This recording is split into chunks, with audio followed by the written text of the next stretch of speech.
Saudara-saudara yang dikasih Tuhan kita Yesus Kristus, saya punya satu pertanyaan sederhana untuk Bapak Ibu, saudara-saudara sekalian. Ini katekese singkat.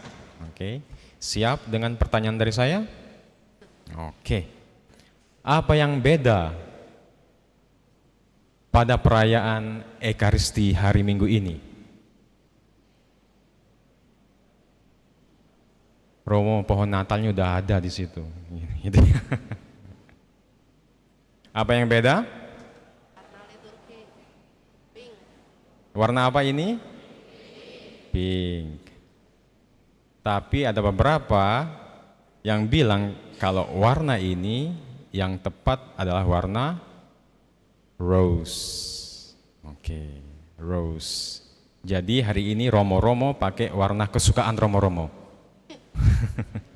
Warna pink. Warna rose. Nah, ada istilah Latin untuk menggambarkan liturgi hari ini, Minggu Advent ketiga. Ada yang tahu istilah Latinnya apa? Gaudete, yang artinya sukacita. Sukacita. Joy, rejoice. Nah, pertanyaan sekarang, mengapa kita harus bersukacita? Dalam bacaan kedua, Santo Paulus menegaskan kepada kita, selalulah bersukacita. Selalulah bersukacita. Dan ini undangan untuk kita semua. Apapun keadaan hidup kita, sesulit apapun itu, justru pada saat yang sulit, pada saat kita dalam situasi di mana problema datang bertubi-tubi, di mana masalah sepertinya tidak bisa selesai dan tidak ada jalan keluar,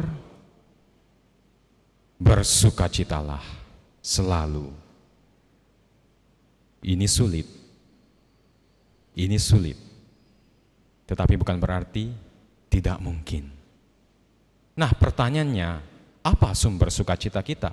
Atau yang paling tepat, siapa sumber sukacita kita? Kalau kita mengandalkan diri kita, tentu saja kita tahu jawabannya. Kalau kita mengandalkan kekuatan kita, pelajari saja sejarah peradaban manusia, di mana manusia mengandalkan kekuatannya sendiri. Kerajaan banyak yang berjatuhan, kekuasaan selesai karena manusia mengandalkan kecerdasan, kekuatannya sendiri. Tetapi sekarang kita yang hadir di sini, yang mengikuti Kristus, umat pilihan Allah, umat yang dicintai Allah, kita semua tahu jawaban dari sumber sukacita kita. Allah itu sendiri. Allah itu sendiri. Dan sumber sukacita kita tidak pernah ingkar janji. Ia akan datang menyelamatkan kita. Inilah yang kita rayakan hari ini. Inilah yang diingatkan kepada kita oleh Santo Paulus. Bersukacitalah.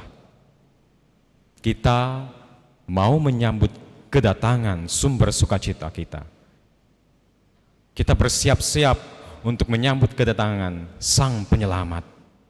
Di saat kita pada posisi paling bawah, di saat kita tepat di titik di mana perjalanan kita terasa buntu, sekarang kita berani untuk menghadap ke langit.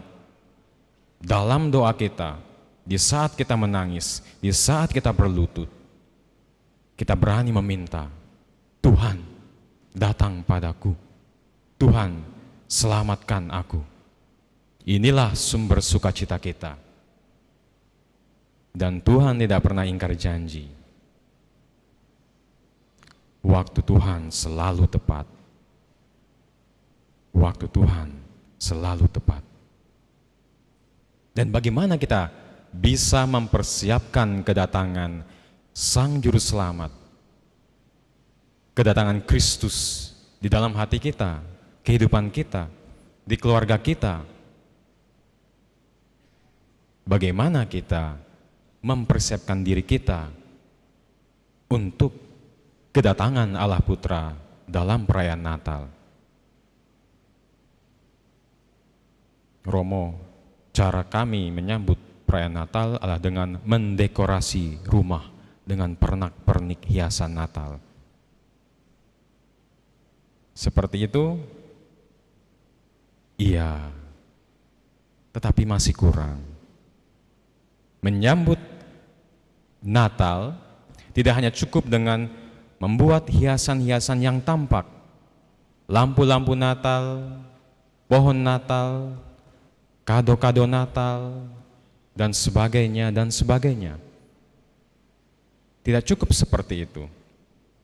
Yang harus kita persiapkan adalah sikap batin kita, persiapan rohani kita. Karena seperti yang diwartakan oleh Yohanes Pembaptis, kita harus mempersiapkan diri kita dengan kerendahan hati.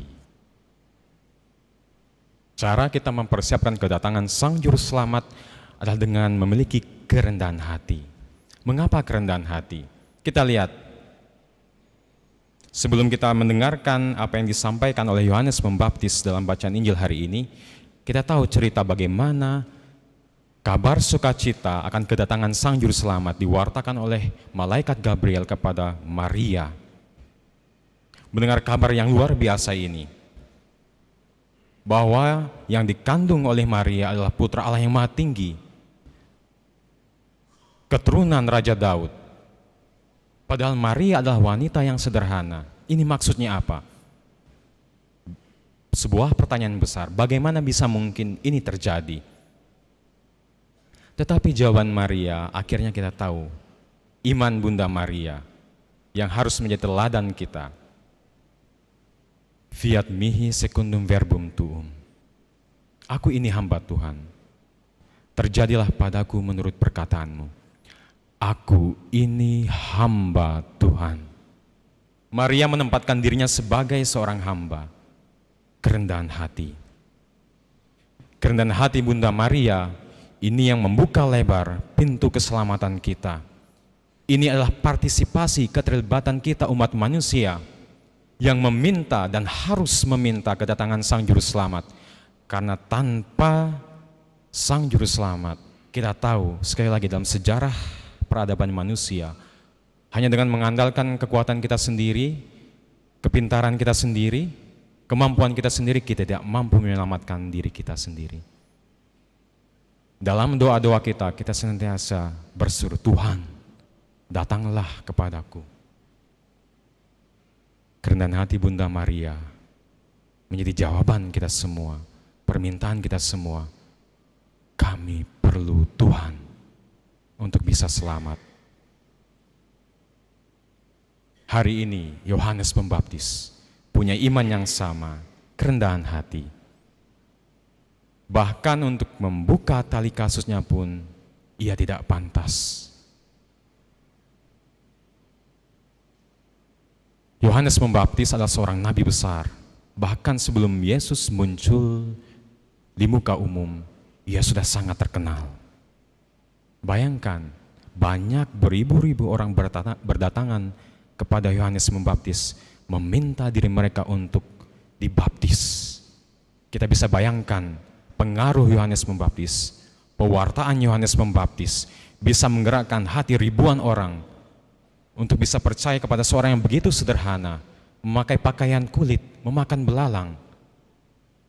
Kita, kalau pikir-pikir, kalau kita memilih seorang pemimpin, kita mau seorang pemimpin yang berpengaruh, punya kuasa, ya kan? Yang bisa menjamin masa depan kita, pintar, punya kedudukan, kaya raya. Tapi kita bisa bayangkan Yohanes Pembaptis, seorang yang sederhana. Tetapi sekali lagi, ia tahu posisinya di hadapan Allah. Kerendahan hati. Kerendahan hati. Bapak, Ibu, saudara-saudari sekalian, kerendahan hati bukan berarti bahwa kita ini dikerdilkan menjadi ketidakadaan. Punya kerendahan hati bukan berarti bahwa saya tidak bisa melakukan apa-apa. Menjadi rendah hati bukan berarti bahwa saya pasif, mati, tak bergerak. Bukan seperti itu kerendahan hati. Apa itu kerendahan hati? Kerendahan hati memampukan kita untuk menjadi hadiah bagi Allah dan sesama. Kerendahan hati membuka ruang di dalam hati kita supaya Allah bisa masuk dalam kehidupan kita dan kita juga bisa menjadi hadiah bagi Allah dan sesama. Lihat bagaimana kerendahan hati menjadi efek sumber kekuatan bagi Bunda Maria dan Yohanes Pembaptis. Kerendahan hati Bunda Maria memampukan Maria untuk memberikan dirinya kepada Allah, mencintai. Kerendahan hati Yohanes Pembaptis memampukan dirinya untuk menjadi hadiah bagi Kristus, menjadi jalan bagi kedatangan Sang Juru Selamat. Cinta. Seorang yang rendah hati adalah seorang yang bisa mencintai. Kalau kita mencintai namun tidak rendah hati, cinta kita palsu. Dan kerendahan hatilah yang akan membuka jalan keselamatan bagi kita. Kita tahu apa yang menyebabkan kejatuhan kita? Kesombongan. Adam dan Hawa dengan kebebasan yang mereka terima dari Allah digodai oleh si jahat untuk menjadi sama seperti Allah. Apa godaan dari ular, si jahat? Makanlah buah dari pohon terlarang ini, maka engkau akan memiliki pengetahuan yang sama seperti Allah. Engkau akan memiliki pengetahuan, tahu tentang yang baik dan yang buruk. Bukankah Bapak Ibu saudara-saudara sekalian, pengetahuan tentang yang baik dan buruk itu adalah kuasa Allah sendiri. Karena kita tahu, di saat kita ingin memiliki kuasa, pengetahuan tentang yang baik dan buruk, inilah kejatuhan kita. Allah sebagai pencipta kita tahu apa yang terbaik buat kita. Mengapa? Karena Ia yang menciptakan kita. Sang pencipta pasti tahu apa yang terbaik buat kita, buat masa depan kita. Makanya kita selalu berdoa, Tuhan, berikan yang terbaik bagiku, untuk studiku, untuk pekerjaanku, untuk pelayananku, untuk panggilanku, pasangan hidupku. Tuhan, berikan yang terbaik. Namun pada saat kita mengatakan, aku tahu apa yang terbaik bagi diriku, kesombongan masuk. Disitulah kejatuhan kita. Kerendahan hati memampukan kita untuk mencintai, dan kerendahan hati membuka jalan keselamatan bagi kita. Bapak, Ibu, saudara-saudara yang dikasihi Tuhan kita Yesus Kristus, pada saat nanti ketika Anda harus mengetuk pintu surga, jangan pernah berharap pintu surga akan dibukakan bagi Anda kalau Anda tidak punya kerendahan hati, kalau Anda punya kesombongan. Karena apa? Karena pintu yang Anda ketuk, kerajaan surga yang ingin Anda masuki dan menjadi anggota dari kerajaan surga tersebut, sang raja adalah raja yang rendah hati. Buktinya apa? Ia adalah Allah, sang pencipta, mau menjadi sama seperti kita manusia kecuali dalam hal dosa. Bukan sebagai seorang raja yang punya kuasa di muka bumi ini, bukan sebagai seorang yang kaya raya, bukan sebagai seorang pejabat, tapi sebagai seorang manusia yang lemah, baik, kerendahan hati. Mau masuk surga, harus rendah hati. Karena Raja, pemilik kerajaan surga, sudah menunjukkan kepada kita, Ia sendiri rendah hati. Sulit, masih punya pergumulan untuk bisa rendah hati,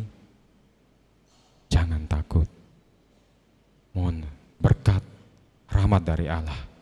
Dalam perayaan Ekaristi ini, mintalah pencurahan Roh Kudus supaya Anda mendapat karunia kerendahan hati.